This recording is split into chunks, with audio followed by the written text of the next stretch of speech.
'cause I know that your hand is upon me. Oh, you got me dancing, and now I'm shouting. You got me leaving, now I'm singing hallelujah. You're so good to me. You're so good to me. You're so good to me. Jesus, you're the one who saved myself from me. So I will be the one to praise you in the street.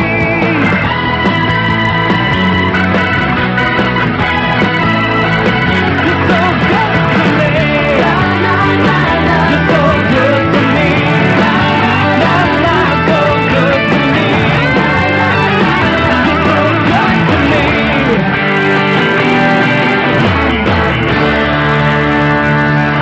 3 o'clock, WNYG, Babylon. The following program is a paid program. The views and opinions expressed on the show are those of the host and guests, and not necessarily the views of staff and management of WNYG. Iron Sharpens Iron, sponsored in part by both Hugo and Associates. Welcome to Iron Sharpens Iron, the only daily live broadcast in the New York metropolitan and greater Long Island area, on which pastors, Christian scholars, and theologians have a platform to address the burning issues facing the church and the world today. Proverbs 27:17 tells us, iron sharpens iron, so one man sharpens another. Matthew Henry said that in this passage, we are cautioned to take heed whom we converse with and directed to have in view in conversation to make one another wiser and better. It is our hope that this goal will be accomplished over the next hour, and we hope to hear from you, the listener, with your own questions.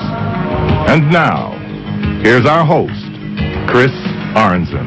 Good afternoon, Long Island, New York, Connecticut, and those listening internationally over the internet. This is Chris Arnzen, your host of Iron Sharpens Iron. I hope you all had a great weekend, a blessed, safe, and happy one. And it's a beautiful spring Monday here on Long Island. I'm hoping that you, wherever you are, enjoying similar weather. But today we are continuing the discussion we began last Friday on Mary, the mother of Jesus Christ, her role and status in the New Testament and in Roman Catholicism. And to discuss this again, we have Eric Svendsen of New Testament Research Ministries returning to the broadcast, who is the author of the book on the same issue, Who is My Mother? The Role and Status of Mary in the New Testament and Roman Catholicism. If you'd like to join us on the air with a question for Eric Svendsen on this issue, whether you are an evangelical Protestant, whether you are Roman Catholic, whether you agree with what Eric is saying, whether you radically oppose what he's saying. In fact, I'm most interested in hearing from Roman Catholics and Eastern Orthodox who may be in very strong disagreement with Eric over the Marian dogmas, as they call them. We'd love to hear from you at 631-321-WNYG, 631-321-WNYG, and you may remain anonymous if it makes you feel more comfortable. Want to pick up the phone during the station break and call your family, friends, and loved ones and tell them to tune in to 1440 AM on the dial for this broadcast if they live on Long Island, the Bronx, Yonkers, the Jersey Shore, or the coast of Connecticut, but they can hear the program anywhere on the planet Earth via live streaming at WNYGSpiritofNY.com. That's WNYGSpiritofNY.com. And they can also hear the program live at sharpens.org, SHARPENS.org. We look forward to hearing from you and your questions for Eric Svendsen after these messages, so don't go away. Are you, a loved one, a friend, or someone you know at church going through a tough financial time because of an injury on the job? In need of wise counsel, bills piling up, seemingly nowhere to turn? What will you do? Where will you turn? You have a champion in Dan Bonafuco. In my practice, we don't take money from our clients. We only work on a contingency fee, which means we don't get paid unless we win. No attorney should ever ask you for money for expenses, and yet I know that it's done in this business. We don't do it, but that's proof that we believe in the case. Contact the law offices of Dan Buttafuoco at 1-800-NOW-HURT. Employers have a battery of lawyers to protect their interests. Dan Buttafuoco will fight for your interests and won't charge you a dime until they've won the damages you deserve. Start by calling the law offices of Dan Buttafuoco at 1-800-NOW-HURT. That's 1-800-NOW-HURT. WNYG, the spirit of New York. Welcome back. This is Chris Svendsen. If you've just tuned us in, our guest today is Eric Svendsen, author of Who is My Mother? The Role and Status of Mary in the New Testament and Roman Catholicism. This is part 2 of our interview on this subject. Before I introduce my guest, I want to welcome back to the Iron Sharpens Iron family of advertisers Dantona Industries in Wantagh, Long Island. They are battery manufacturers, but the reason why they sponsor this program has little to do with their batteries. They know that our listeners, for the most part, are not going to be ordering them, since this is typically a business-to-business corporation. They do it because they love to hear the gospel proclaimed and defended. And they want to invite you, Sal Dantona and Don Dantona want to invite you to a concert coming up featuring the King's Army, which is a Christian septet featuring 7 brothers, the Waldvogel brothers, who are vocalists and musicians, who will be performing old-time gospel favorites and original contemporary songs of praise at the Lynbrook Baptist Church on Long Island, on Nassau County's South Shore on Long Island. That's not this Sunday, it's Sunday night, May 18th. Sunday night, May 18th at 6 o'clock. Admission is absolutely free, and a love offering will be taken. Call for further details at 516-599-9402. 516-599-9402. You can also go for directions to the website of Lynbrook Baptist, which is lynbrookbaptist.org. That's Lynbrook Baptist.org. So just mark your calendars for Sunday night, May 18th, 6 o'clock, for the free concert featuring the King's Army. And the number again is 516-599-9402. Thanks again to Sal and Don Dantona of Dantona Industries for helping to keep this program on the air. And now I'd like to welcome to our program once again Eric Svendsen, who is the author of many books, including the one we are discussing today, Who is My Mother? The Role and Status of Mary in the New Testament and Roman Catholicism, which is a groundbreaking 334-page work on the teachings in the Scriptures and in Roman Catholicism on the Mother of Jesus Christ. Probably the most detailed volume written by a Protestant. It's the largest, most in-depth volume I can think of, and I know that many very well-known Christian scholars have praised this book for being a gift to the Church of Jesus Christ. And we welcome you back to the program, Eric Svendsen. Chris, thanks for having me again. Just so you know, I'm having a harder time hearing you today than I did on Friday, so I'm going to do my best. I've got my phone all the way up. I'm going to do my best to hear what you're saying and engage in... yeah, I'm sure that will be straightened out very shortly in the course of our discussion. But let's go right to where we left off. And before we do that, let me just remind our listeners, if there's a lot of information that you believe is absent from our discussion on Mary, it's probably because most of it is contained in our first interview from last Friday, part 1 of this discussion. If you'd like to, after the program, go to sharpens.org, sharpens.org. You'll be able to scroll down to the MP3, the free downloadable MP3 that's available on Friday's broadcast with Eric Svendsen on the same issue of Mary, the Mother of Christ. And that will help you to catch up, if you will. After you hear today's program, you'll hear a lot that may not have been discussed during today's program. But where we left off, Eric, was with the famous prayer that every Roman Catholic kid knows, since he typically is able to speak what is known as the Hail Mary, which Catholics derive from Luke 1:28. If you could comment on that prayer and how there is a lot of eisegesis going on, in your opinion, in regard to the Roman Church's view of Mary in light of this prayer. Certainly. I think it's, the most important thing I can say about this is there's nothing in Luke 1, even though there are many doctrines of Rome that are built on different passages in Luke 1. There's really nothing in Luke 1 that uniquely applies to Mary. Almost everything that we have here can be said to apply to others. We've got in... Hey, Eric? Reading to Mary in Luke 1:28 has been, as you have hinted, understood by to support Mary's Immaculate Conception and subsequent sinless life.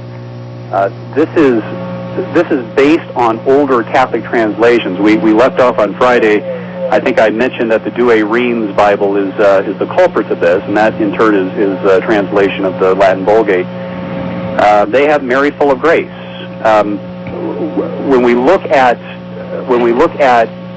most of the modern translations, in fact, all the modern translations, at least the standard ones, especially with regard to Roman Catholic translations, have avoided this kind of translation. The reason is because it's so theologically loaded. Yeah, and the NASB update says, "Greetings, favored one, the Lord is with you." That's exactly right. And even the NAB, the New American Bible, which is a Catholic translation, says, "Oh, highly favored daughter." The Jerusalem Bible, another Catholic translation, says, "So highly favored." The reason they've gone that route instead is because full of grace has been misinterpreted to mean that Mary herself intrinsically has graces that she can dispense. Mm-hmm. And what this is teaching rather is that Mary is the receiver of grace, not that she is a giver of grace. The word that's used here is the perfect passive form. Now, what does the perfect passive form mean? It typically means, the perfect tense typically means it happened sometime in the past and there are abiding results. Roman Catholic apologists typically seize on this word and take it all the way back to Mary's conception, say, well, see, she must have been full of grace from her conception, and she's still full of grace now.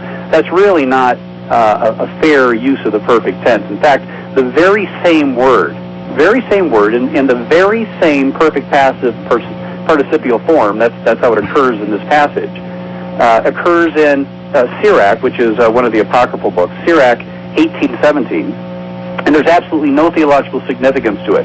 The passage goes this way: "Behold is not a behold is not a word better than a good gift, but both accompany a favored man." Now, do we conclude on that basis that a favored man must be somebody who is immaculately conceived? And the answer, of course, is no. The same word occurs in the same grammatical form again in Symmachus's version of Psalm 17:26. Again, with no theological significance, where it says, "To the pure," same word there, that's the same word, full of grace in the Douay-Rheims version, "To the pure you show yourself pure, but to the crooked you show yourself shrewd." Now, we'd have to conclude, based on the Roman Catholic understanding of this word and the word in this form, that God shows himself pure to those who have been immaculately conceived. And, of course, that just goes directly against the grain of what the writer is saying there. Just as a side note, the word also occurs in Ephesians 1:6, where it's applied to all believers. And that's one of the reasons why most scholarship, New Testament scholarship, including Roman Catholic scholars, have dismissed this translation as a non-viable rendition of the word, instead translated in ways that are much less theologically misleading. Even outside of those considerations, there's very good reason for rejecting the translation full of grace. And the reason is because it doesn't make sense in the context. The word is further explained in the very next verse, in verse 30 rather, where it says, "You have found favor with God." That is exactly what the meaning of this phrase is. You are highly favored. Why? Because you found favor with God. It doesn't mean that Mary's full of grace. It rather means that God has graciously decided to use her.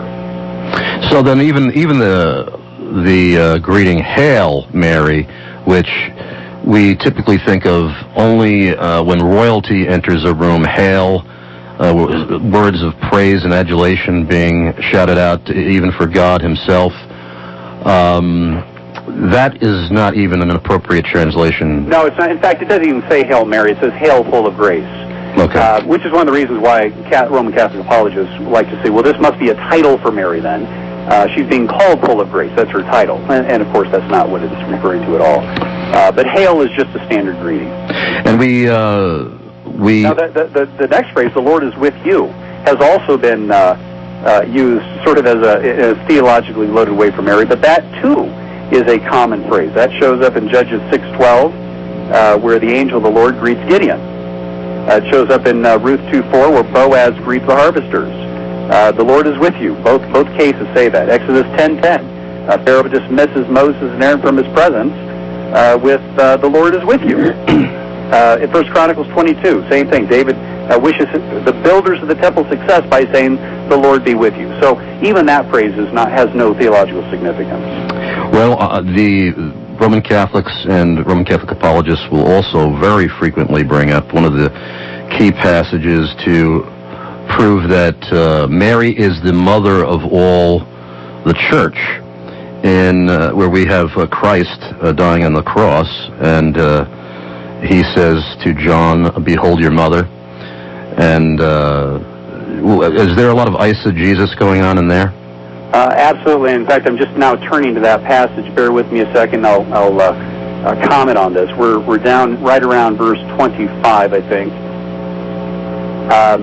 Verse 25 says, therefore the soldiers did things, but there were standing by the cross of Jesus, his mother. So Jesus is on the cross. At the foot of the cross are his mother's sister, wife of Mary of Clopas, and Mary Magdalene. When Jesus saw his mother and the disciple whom he loved standing nearby, and this is a reference to John. John calls himself the disciple whom Jesus loved. When he saw them standing nearby, he said to his mother, woman, behold your son.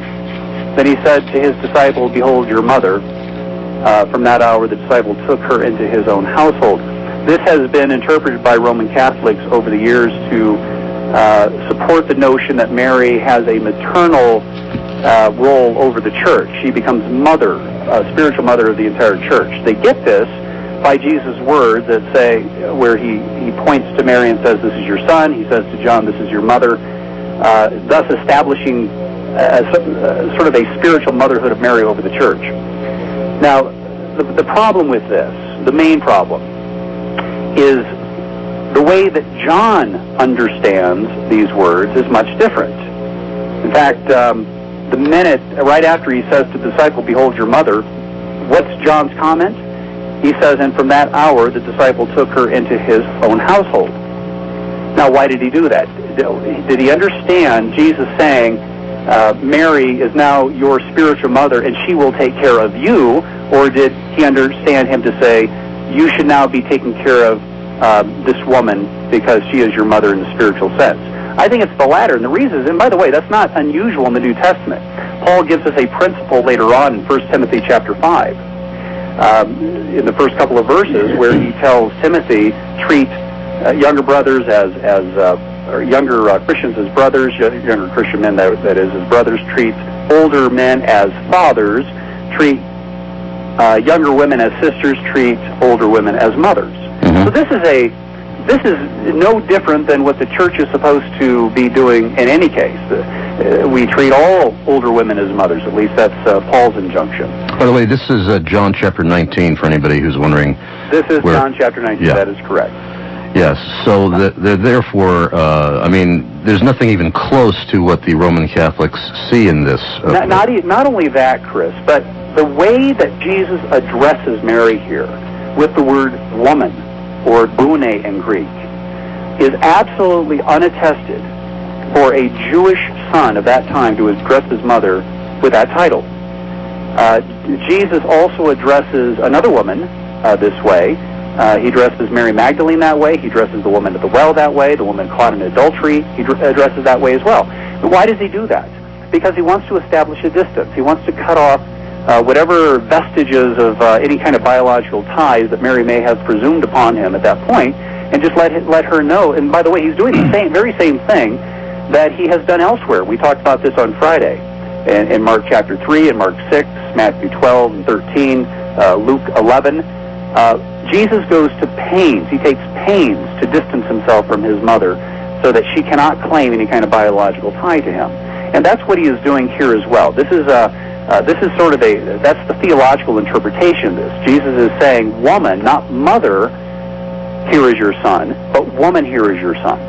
Mm-hmm. And that is theologically significant. And obviously Jesus, who fulfilled all the law, had to honor his mother. Obviously Joseph, we must assume he was deceased at this point because he was not at the cross with his wife. That's right, and his brothers were still in a state of unbelief. We learned that earlier in the Gospel of John. They do not come to belief until after the resurrection. Right. And so the purpose for this, why is it that John takes Mary home after this? Because she would need comfort and bereavement. She would need comfort over the death of her son. She can't get that from her unbelieving sons. And she might even need financial... establishing a spiritual family by these words. And she might even need financial and physical caring for. That's exactly right. And I think the common objection is that the brothers of Jesus, if he had brothers, should have done this. But of course, the point is they were unbelievers. If you'd like to join us on the air with a question for Eric Svendsen regarding Mary, the mother of Jesus, whether you agree with what's being said, whether you radically oppose what's being said, you can call us at 631-321-WNYG, 631-321-WNYG. I look forward to hearing from you no matter what your religious background is, Protestant, Catholic, Jewish, Muslim, atheist, but I especially would love to hear from you if you are a Roman Catholic or Eastern Orthodox. But as I said, I am not going to exclude anyone else either from the conversation. Our number is 631-321-WNYG, 631-321-WNYG. Don't go away. New American Standard Bible has been widely embraced as the most literally accurate English translation from the original languages. Millions of people, students, scholars, pastors, missionaries, and laypersons alike, trust the NASB, learning from it and applying it to the challenges of their everyday lives. Discover what the original text says word for word. The New American Standard Bible has been updated, increasing clarity and readability. Vocabulary, grammar, and sentence structure were carefully reviewed for greater understanding and smoother reading. In perfecting the updated NASB, more than 20 translators spent nearly 3 years scrutinizing the NASB in order to modernize it and maintain it in accordance with the most recent research on the oldest and best manuscripts. Thus, some passages have been updated for even greater fidelity to the original manuscripts. Trust, discover, and enjoy the NASB for yourself today. For more details on the most literal Bible translation that is now more readable, visit www.nasbible.com. That's nasbible.com. Hi, my name is Kristen Buttafuoco. My father is Dan Buttafuoco of Buttafuoco & Associates, the personal injury lawyers. I've seen firsthand the time, love, and dedication that my dad puts into each and every case. His firm is dedicated to helping victims of accident and medical malpractice. It was his passion for his clients that inspired me to pursue a law career of my own. He has over 20 years of experience, so he knows exactly what to do for you. If you or a loved one have been injured, please call my dad at 1-800-669-HURT. That's 1-800-669-HURT. I know he will help you, just as he's helped thousands of other victims rebuild their lives. Hopefully one day I will be able to touch people's lives as my father and his staff have. So call Buttafuoco & Associates at 1-800-669-HURT and let them fight for you. 1-800-669-HURT. We help accident victims rebuild their lives.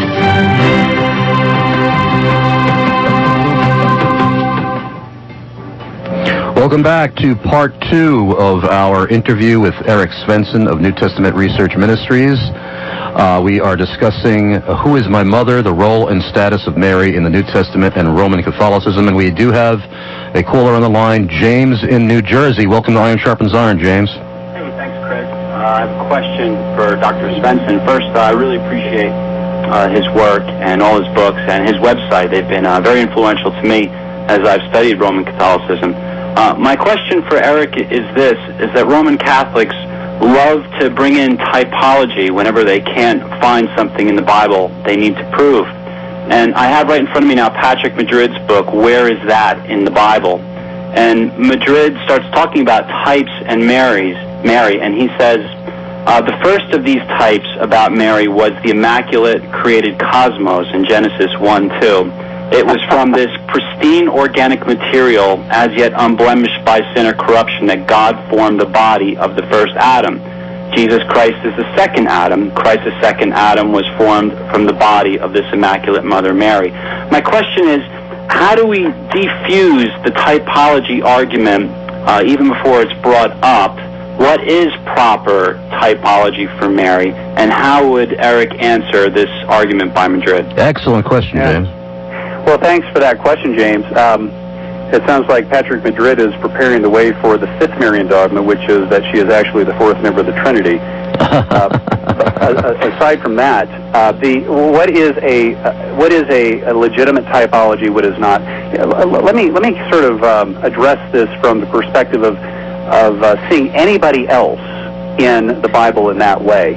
I think Friday alluded to this and maybe even went through it in detail. I don't recall, but if we were to take, for instance, the Marian symbolism that we get from Roman Catholics, and typically these are based in writings of such as the Gospel of Luke, where we find the Ark of the Covenant and a lot of other symbols that Roman Catholics think are there.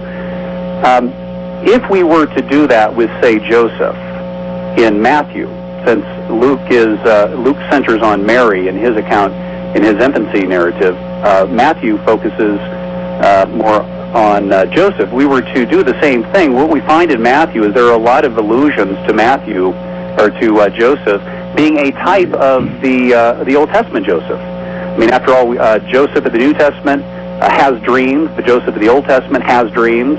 The Joseph of the Old Testament is taken to Egypt under duress. The Joseph of the New Testament also goes to Egypt under duress with Mary and the child to escape Herod.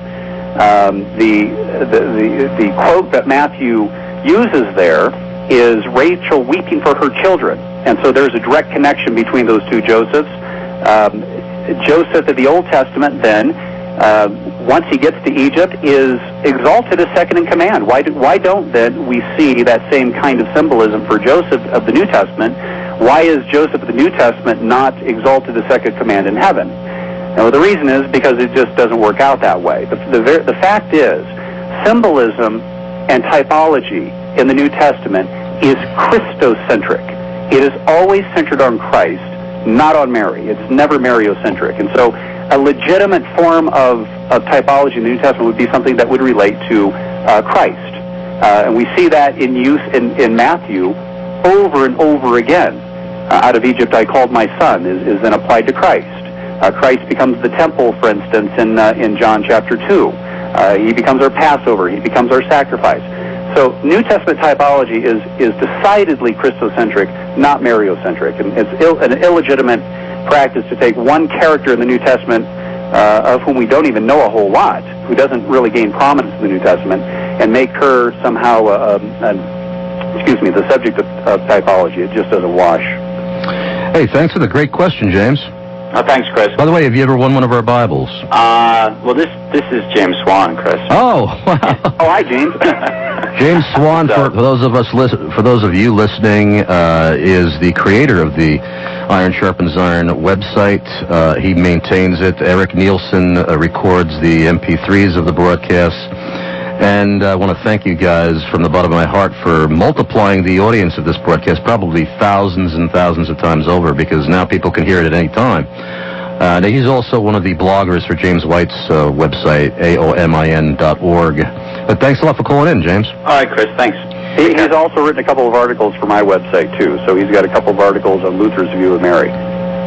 Great. And Eric, as you saw, I forwarded it to you. I received an email from a Catholic who is aware of your interviews, who brought up Mary as the Ark of the Covenant typology. That seems to be somewhat linked to the alleged fact that she was born sinless and remains sinless. Before you even get into the Ark concept, Ark of the Covenant symbolism, isn't it true that they have a dilemma they've created for themselves if they say that it was necessary for Mary to remain sinless, for Jesus to be carried in her womb? Jesus, the Holy One without blemish. Would not the same, logically, the same thing have to be true for Mary's mother, her grandmother, her great-grandmother, her great-great-grandmother, going all the way back to the garden? I mean, it doesn't seem to make sense to me. Well, there isn't any theological reason for Mary to have been conceived without the stain of original sin, or to live a sinless life, in order to bear the sinless Son of God. And as you rightly note, there's an infinite regress that is attached to that, because if it becomes necessary for Mary to have been immaculately conceived in order to bear the sinless Son of God, then we would also have to argue that Mary's mother herself would have had to been immaculately conceived in order to bear someone who was immaculately conceived, and so and on it goes. So you're absolutely right. We get into an infinite regress here, so that at the end of the day, Eve becomes sinless as well. Mm-hmm. Now, did anyone in history of the Roman Catholic Church use the typology of Mary in the Ark of the Covenant, other than in recent times? None that I can find. In fact, what we do find is that Jesus himself, I think it was Basil that said that it was Jesus who was the Ark of the Covenant, not Mary. So Mary as the Ark of the Covenant is a extremely modern concept, and one, by the way, that has now been superseded by Roman Catholic scholars who now say, no, it's not true that Mary is the Ark of the Covenant. There's no such symbolism, and that's not a legitimate way of taking that symbolism. I guess we should give some background on this for those who aren't familiar with it. This comes from Luke's portrayal of Mary. It's based primarily on Luke 1:35, where the angel says to Mary, "The Holy Spirit will come upon you, and the power of the Most High will overshadow you." The word overshadow that's used there is also used in reference to the cloud overshadowing the tabernacle in the desert in Exodus 40 and in Numbers 9. It's also used of the cherubim overshadowing the Ark of the Covenant in Exodus 25. And of course, this becomes the theological basis for them saying, well, there it is. The same word that's used that overshadowed the Ark of the Covenant is used for Mary, so she must be the Ark of the Covenant. Further evidence is usually offered from Elizabeth's greeting to Mary in Luke 1:43, where it says, "Why am I so favored that the mother of my Lord should come to me?" That is said to parallel David's words about the Ark in 2 Samuel 6:9, where it says, "How can the Ark of the Lord ever come to me?" They'll also point to the fact that just as the Ark of the Lord stayed in the house of Obed-Edom for 3 months in 2 Samuel, so also Mary, who they consider to be the new Ark of the Covenant, or the new Ark of the Lord, stayed with Elizabeth for 3 months in Luke 1:56. Other parallels that supposedly support this symbolism include the journey that Mary takes to see Elizabeth and the journey that the Ark takes to the house of Obed-Edom. And the fact that both the Ark and Mary are greeted with shouts of joy. Now, there are some similarities, of course, but no more so than the similarities that I brought up between the Joseph of the Old Testament and the Joseph of the New Testament. And we don't find any Roman Catholic apologists making that connection. One of the main reasons for rejecting the Ark of the Covenant symbolism is that the word translated overshadow is also used in many other Old Testament contexts besides the one over the Ark that Roman Catholics selectively use. It's also used, for instance, of Mount Zion in Isaiah 4, or the Israelites in Numbers 10. It's also used of the plant that grew over Jonah's head in Jonah 4:6. So, you know, why isn't Mary the plant of Jonah instead of the Ark of the Covenant, based solely on that word? But even if that parallelism isn't inconsistent, we're told sometimes that Mary is seen to be in parallel with David. Other times that Mary is parallel with the Ark. Other times that David is parallel to Elizabeth. Other times that Elizabeth is parallel to Obed-Edom. So the parallelism changes from Mary Ark to Mary David to David Elizabeth to Elizabeth Obed-Edom. So even the symbolism itself is inconsistent. And I think that itself is enough to reject it. But I think the primary thing to keep in mind here is that Mary is the Ark of the Covenant. If she's the Ark of the Covenant. She's bearing the child in her womb for only 9 months. And the the value of the ark does not stay the same once the dweller leaves. The Ark of the Covenant is not intrinsically valuable in itself outside of the fact that the Lord dwells there. So once she gives birth, she can no longer be the Ark of the Covenant in any case. And we have to go to a break right now. If you'd like to join us on the air, as I've been repeating throughout this broadcast, whether you are Protestant, Roman Catholic, Eastern Orthodox, Jewish, Muslim, atheist, we would love to hear from you. But I especially want to hear from you if you are Roman Catholic or Eastern Orthodox and you disagree with many of the things that Eric is saying today. No matter how much you disagree with Eric, I can assure you that you will be treated with respect when you call. And you may remain anonymous if it makes you feel more comfortable. 631-321-WNYG. 631-321-WNYG. I also want to thank our friends at the Lockman Foundation, the publishers of the New American Standard Bible Update, for returning to the Iron Sharpens Iron broadcast as a sponsor of this program. And they also provide the Bibles that we give away to our listeners for free, our first-time caller listeners. Thank you, Pike Lambeth and everyone over at the Lockman Foundation, publishers of the New American Standard Bible. We love you and appreciate you for all you do for the kingdom of God. We'll be right back after these messages. Today, the reliability of the Bible is constantly being denied by those touted in the media as the most brilliant and learned scholars during heavily publicized documentaries and broadcasts which attract audiences of millions. Rarely, if ever, is equal time or anything close to it given to a biblically sound Christian scholar of the caliber of Dr. James White of Alpha and Omega Ministries. Dr. White is a professor having taught Greek, systematic theology, and various topics in the field of apologetics. He has authored more than 20 books, including The King James Only Controversy, The Forgotten Trinity, The Potter's Freedom, and The God Who Justifies. He is an accomplished debater, having engaged in more than 60 moderated public debates with leading proponents of Roman Catholicism, liberal Protestantism, Islam, Oneness Pentecostalism, Jehovah's Witnesses, and Mormonism. For information on any of Dr. White's upcoming debates and speaking engagements, to hear MP3s of past debates, and to order any of Dr. White's books, visit www.aomin.org. That's aomin.org. This promotion is sponsored by Dantona Industries in Wantua, Long Island. For all your battery needs, call 1-800-DANTONA. WNYG, the spirit of New York. Welcome back. This is Chris Arnzen, and we are conducting part 2 of our interview with Eric Svendsen on his book, Who is My Mother? The Role and Status of Mary in the New Testament and Roman Catholicism. I'd like to say something that one thing that does frustrate me about conducting a program such as this is that I'll very often get emails after the program, sometimes very nasty ones, claiming that my guests don't know what they're talking about or that they're not scholarly or whatever, but these same individuals never call in during the broadcast. If you disagree with my guests, I urge you, whenever possible, to call in, and if you can't call in, make sure you have a friend who can at least write down your question and give it to your friend to call in or your family member to call in with the program, because I'd rather have you interact with my guest, who you seem to have a problem with, than to, after the fact, send me a private email. We'd like to hear from you, the listener, at 631-321-WNYG, 631-321-WNYG, whether you disagree or agree with our guest.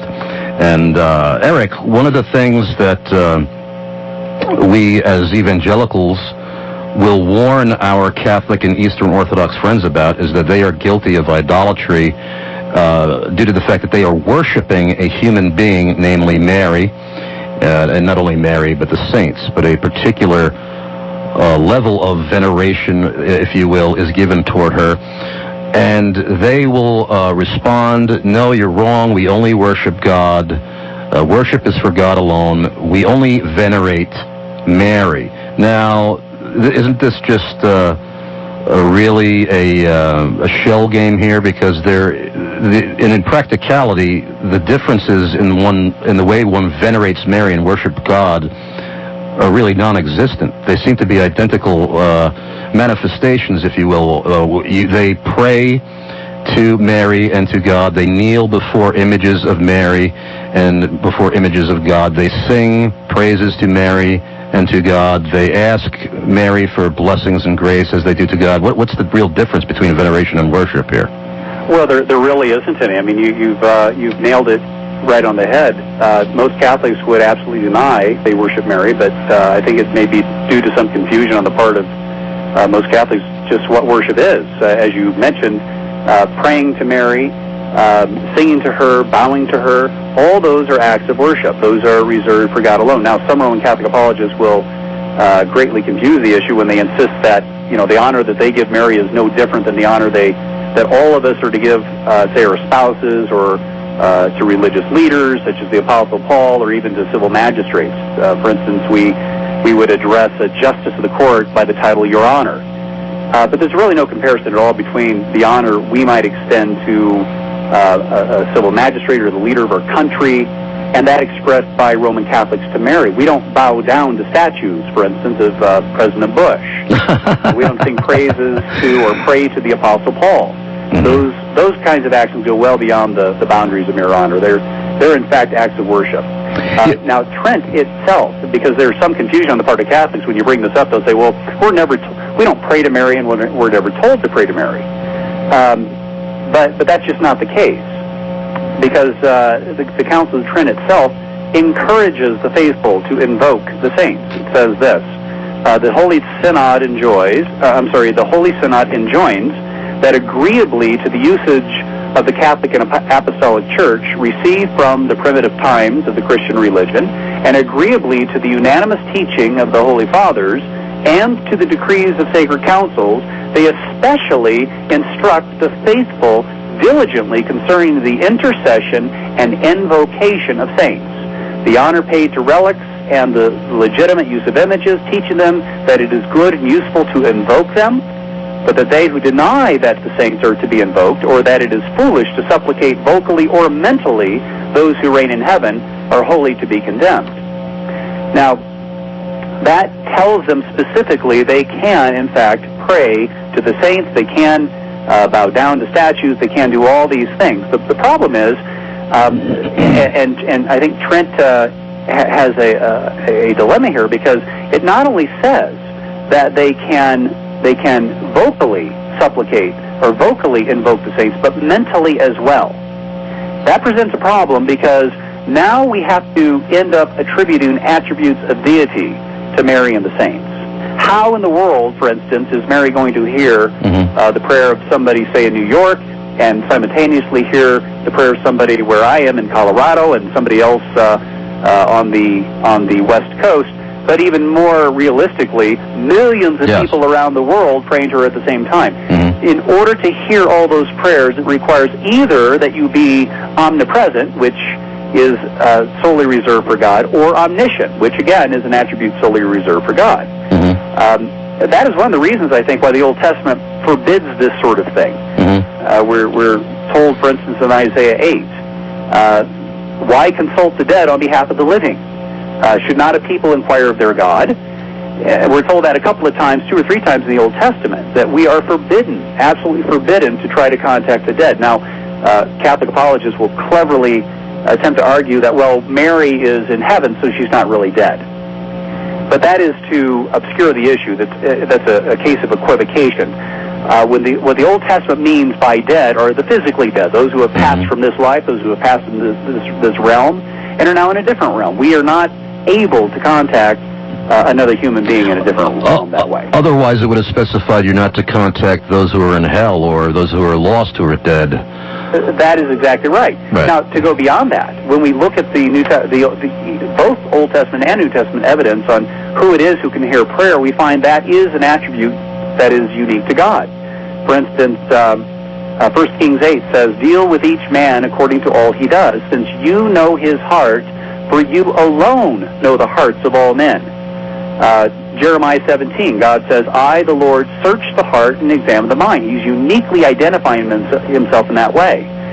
When we get to Revelation chapter 2, verse 23, Jesus himself says, "Then all the churches will know that I am he who searches the hearts and minds." Now, that last reference identifies Jesus uniquely as God by pointing to his unique ability to search the hearts and minds and the thoughts of people. He doesn't say, "I'm just one in a long list of people who searches the hearts and minds." He says, "I am he who searches the hearts and minds." So identifying himself as God by pointing to a unique ability. So according to Scripture itself, God and God alone reads the hearts and minds of men. And that precludes the notion that we should invoke the saints in this way. We do have a caller on the line. We have Vic in Wanto, Long Island. Welcome to the program. Oh, Vicky? Hello? I'm sorry, Vicky. Vicky, yes. Hi, Vicky. Okay. What's your question? Hello, am I on the air? Yes, you Oh, are. I'm so sorry. Okay. There's a verse in Jeremiah, and I'm paging through now, and I can't seem to find the reference, but to paraphrase, where Jeremiah is rebuking the pagans and the people for bowing down and worshiping the, quote, Queen of Heaven. Yes. And you're probably familiar with that verse. And I see that as a direct correlation to what the Catholics are doing with Mary. In addition to that, I'm going to make a very hard kind of critical statement here. I appreciate your show. You're doing a great job. But I don't think they will ever get the effeminacy and the perversion out of that church until they eradicate this false doctrine and false teaching. They have feminized, made Jesus a mama's boy, and he's really a daddy's boy. And until they actually remove this goddess worship stuff that has infiltrated that church, that paganism, they're never going to have a manly, God-centered, Christ-honoring true church. That is, you make some good points there. By the way, the reference is Jeremiah 7 and Jeremiah 44, where the Queen of Heaven is invoked. This, of course, is a different Queen of Heaven than what Roman Catholics would refer to Mary. They're familiar with this passage, of course. But the point is, and you're absolutely right, that there is no Queen of Heaven. There is only a king. And I absolutely agree with you that until the heresy leaves, that we're never going to get to the heart of the matter. That's one of the reasons why we cannot hold out an ecumenical hand to the Roman Catholic Church until they start abandoning these beliefs and repent of them. Well, you bring up an interesting point. I've never heard it that way, though, before, Vicky, but the mama's boy aspect. One of the most blasphemous things I find about praying to Mary for intercession, it seems to me that Catholics are implying that Mary needs to give the approval for our salvation and basically quiet or calm the anger of Christ, who otherwise would furiously cast us into hell without her consent for our salvation. It almost seems that Mary is the more gracious one and the more forgiving and merciful one than Jesus himself, and needs his mother's approval for us. Am I reading something into it that isn't there? That's very true, and also it's very manipulative. Where Jesus is the high priest in the order of Melchizedek. Christianity is the largest messianic branch of the Jewish religion, and he basically, of the ancient Hebrew religion, I would say. And Jesus, to want to go to anybody else and to try to manipulate God through anybody else is very deceitful and dishonest, and it dishonors God in every way. We're supposed to come boldly before the throne of grace and speak directly to God through Jesus Christ, the high priest. Yes, and Eric, isn't there a prayer of Alphonse Liguori that Dr. James White has brought up in debate, where Liguori was basically saying something similar to the way I described it, that Jesus needed somehow the approval of Mary or the blessing of Mary to... Yeah, absolutely, and he's not the only one. There's Yadmer as well, who was a British monk around that time. That whole idea came out of a feudal society around the 12th century and on, where Roman Catholics began, because they were used to seeing feudal lords as hardened, unforgiving, calloused individuals.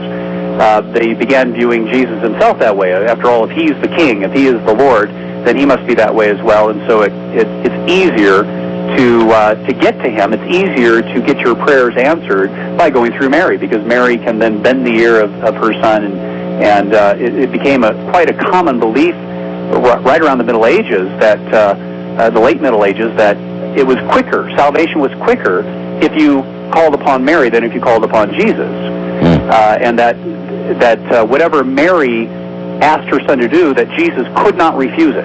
And so, all those kinds of beliefs, so that it turned into more of a Mariolatry than a Mariology. Thanks a lot for calling, Vicky. I heard that you're a first-time caller, so we're going to be sending you a free genuine leather Bible, compliments of the Lockman Foundation, the publishers of the New American Standard Bible, and also compliments of the law firm of Buttafuoco and Associates, our premier sponsors. Thank you. God bless you. I hope you keep spreading the word to our friends in the Wanto area and elsewhere. God bless you. Thank you. You too. God bless you too, Vicki. Eric, I think this would be a good time to go to a break so I don't cut you off midstream, and I'll give our listeners one more opportunity to think of a question if they haven't already. Write it down and give us a call, because this is your last opportunity today to call in with a question for Eric Svendsen. Our number is 631-321-WNYG, 631-321-WNYG. Don't go away. Construction sites are dangerous places. Construction is going on everywhere in New York. Many construction workers, electricians, and other trades are seriously injured from falls at construction sites. This is Dan Buttafuoco, your personal injury lawyer. What happens when a construction worker falls off a ladder or a scaffold and is seriously hurt or even killed?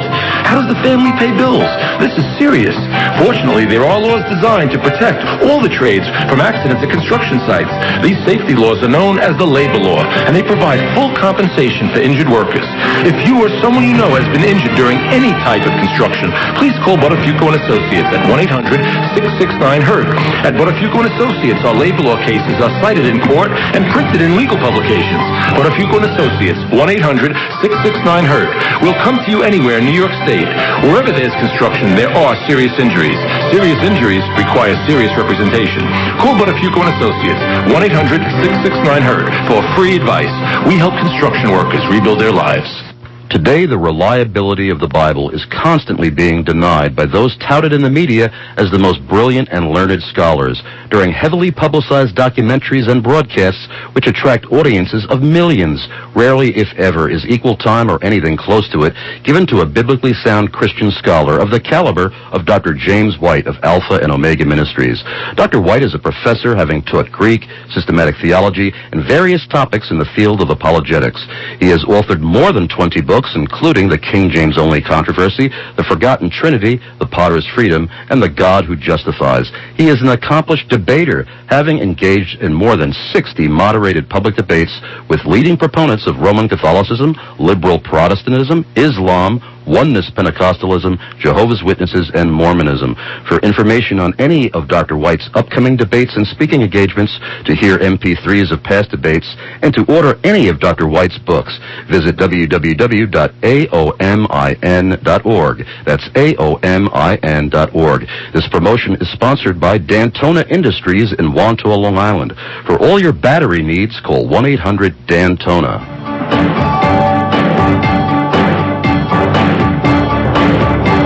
Welcome back. This is Chris Arns and Eric. I think we should remind listeners, of course, they all should go back to the MP3 of last Friday's broadcast where we started this discussion for anything that they think was left out today.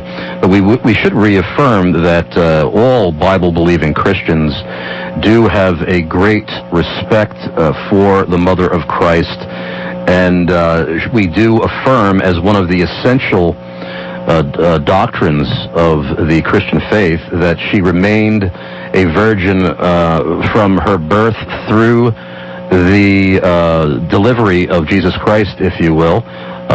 He was both conceived when she was a virgin and he was born when she was a virgin.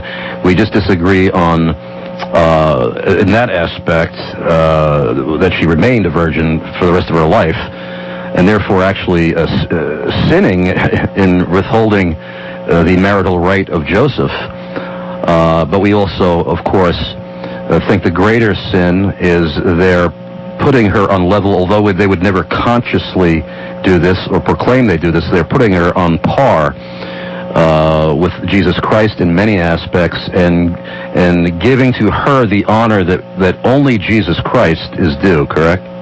That is correct, and that's a good summation of it. We don't hate Mary, we don't dislike Mary, as a lot of Roman Catholics mistakenly think. I think you've shared some experiences with me, and I've shared some with you where we're just taken aback by some of the things that Roman Catholics think about us. We do not dishonor Mary, we don't disregard Mary. It does not honor Mary, however, to say things about her that aren't true. It doesn't honor her to attribute to her attributes of deity. It doesn't honor her to attribute to her a status that the New Testament simply does not give her.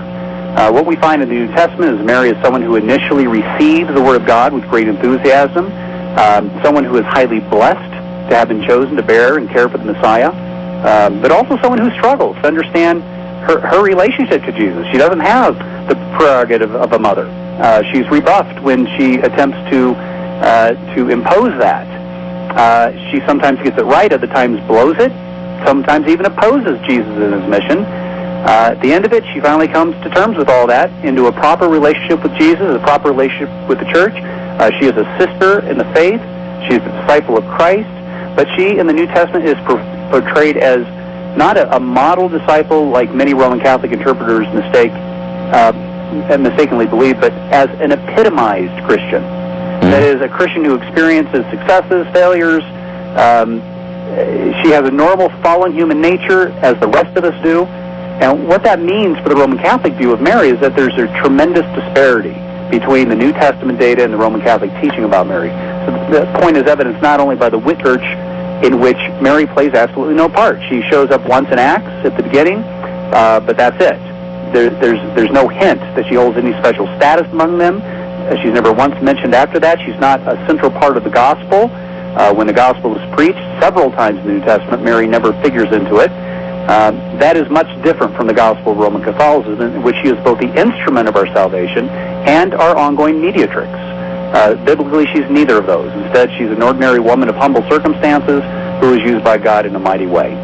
One of the emails that I got from a Roman Catholic was mocking the idea of a Catholic tradition stating that Mary could not have experienced pain in childbirth. The tradition that we brought up last Friday that would negate her for being the woman in Revelation 12. This Catholic said, of course she experienced pain in childbirth like she experienced many other kinds of pain, but that is not our problem. That is a Catholic tradition. I'm not saying it's a universal one, but it is a Catholic tradition that was prominent and exists, does it not? Yeah, absolutely. But that's not even that is a significant blow to that view, but that's not the most important one. The most important one is how did the fathers interpret this passage? And when we look at the views of the fathers regarding this passage, Revelation chapter 12, with the vision of the woman with who was clothed with the sun, with the moon under her feet, 12 stars on her head, which, by the way, is Israel. It's just an allusion to Genesis 37 and Joseph's dream in Genesis 37, where Israel, Jacob as Israel, is the sun, Rachel is the moon, and his brothers are the 12 stars, and they bow down to him. When we look at the fathers regarding this passage, we find not only that the people of God view, by the way, the people of God view is that this is Israel. Not only that the people of God view is the earliest interpretation, which dates from Hippolytus, writing about the 2nd or 3rd century, but also that the sheer number of writers in the first 6 centuries of the Church who subscribed to the people of God view, the correct view of this, at least 16 that we know of, 9 of whom are canonized saints in the Roman Church. That number far exceeds the number of those who see Mary as even a secondary reference. There are only 2 of those, and neither of them are canonized saints of the Roman Church. And it isn't really until the 8th century, actually the 6th century, that we find the first true proponent of the Marian interpretation of this passage, in which Mary is the primary reference. That's found in the writings of Oecumenius, who's the first writer in the entire history of the Church to see Mary as the primary referent in Revelation 12. Now, it needs to be added here that Oecumenius is not a canonized saint. In fact, the only canonized father in the first 8 centuries of the Church to make mention of Marian view, in which Mary is the primary referent, is Epiphanius in the 4th century, who actually just mentions it and then rejects it. So the implications of that are, of course, devastating for the Roman Catholic view of this passage. The Marian interpretation is quite simply a contrived view. It has absolutely no basis in exegesis or in church history. Now, we brought this up last week, but in your work as an apologist, I don't believe I asked you last week, how do Roman Catholics reply to the biblical data that at one point Mary, along with her other children, were basically assuming that Jesus was insane? How do they respond to that fact? That's the typical response is they attempt to distance Mary from her brothers. That if Mary is along, if those are the members of Jesus' household that Mark clearly tells us sets out to take charge of him because he's out of his mind, once they show up, we find that, as we mentioned last week, that it is Mary and the brothers of Jesus. What they'll try to say is Mary is only a reluctant accompaniment to this company of people that come to take charge of them, maybe even to kind of temper them a little bit. But of course, there's no evidence for that. The only evidence we have is that Mary is in the company of these people. In fact, is almost heading the company. It's Mary and her brothers, or Mary and his brothers that are mentioned there. Well, even reluctantly joining in with sin is still sin. That's exactly right. She clearly was misguided at this point, and of course, sin just means to miss the mark, and right. that is what she did here. She missed the mark. And of course, Eric, we as evangelicals should not overreact to any of this and ignore Mary either, should we? Absolutely not. All that teaches us is that biological relationships do not hold sway over Jesus, that he transcends those things, and nobody gets a special status based on a biological relationship to him. Great. Thank you so much, Eric. And your website again, please? That's www.ntrmin.org. That's New Testament Research Ministries, ntrmin.org. Thank you so much for being on the program. I eagerly look forward to having you back, Eric. You are a great guest, as you always are. Thank you, Chris. And I want you to mark your calendars for tomorrow. Dr. Larry Carino will return to discuss Eastern Orthodoxy, the very mysterious religion of Eastern Orthodoxy. And please remember to mark your calendars for May 18th at 6 p.m. for the King's Army concert at Lynbrook Baptist Church on Nassau County's South Shore. It's a free concert, and admission, a love offering will be taken. The number is 516-599-9402, 516-599-9402. Thank you all for listening. Thank you so much, everyone who called in. And remember, Jesus Christ is a